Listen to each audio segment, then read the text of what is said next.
What is budget और कौन कौन से टिप्स होते हैं जिससे हम अपनी जो भी फाइनेंशियल प्लानिंग है उसको अच्छे से कर सकते हैं।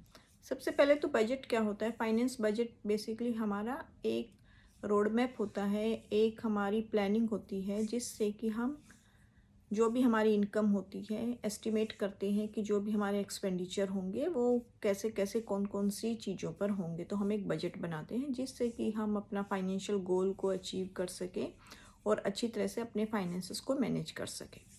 अब इसमें कौन कौन सी कुछ तरीके हैं जिससे कि आपको या मुझे या हम सबको थोड़ी सी फॉलो करनी चाहिए, जिससे कि हो सकता है कि हमें थोड़ी सी मदद मिले अपने फाइनेंस को अच्छी तरह से मैनेज करने में।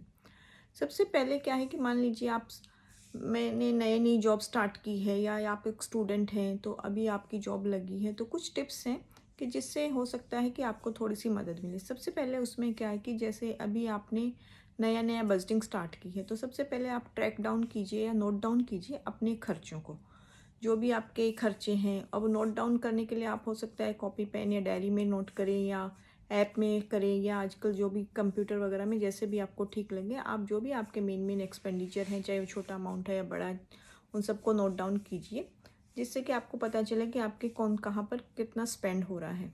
स्टार्टिंग के 2-3 महीनों में जब भी आप नोट डाउन करेंगे तो आपको पता चल जाएगा, फिर आपकी हैबिट बन जाएगी।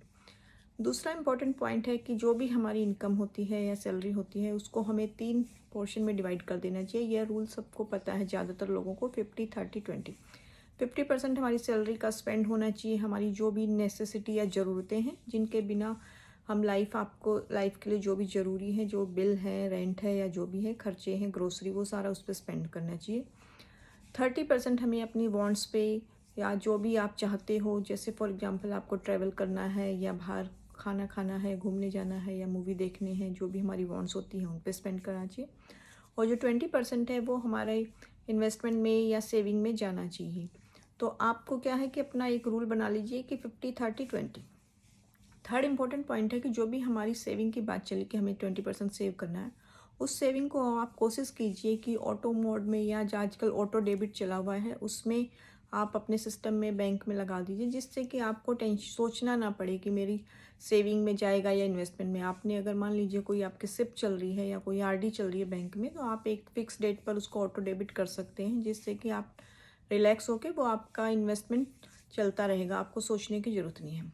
और फोर्थ पॉइंट है कि बीच बीच में आप एक बार महीने में 1-2 बार अपने जो भी एक्सपेंडिचर हैं उनको रिव्यू कीजिए, देखिए कि कहाँ पर ये हो रहे हैं। एक बार अगर मान लीजिए आपको कुछ मॉडिफाई करने की ज़रूरत है किसी बजटिंग में, तो उसको भी आप चेक कर सकते हैं।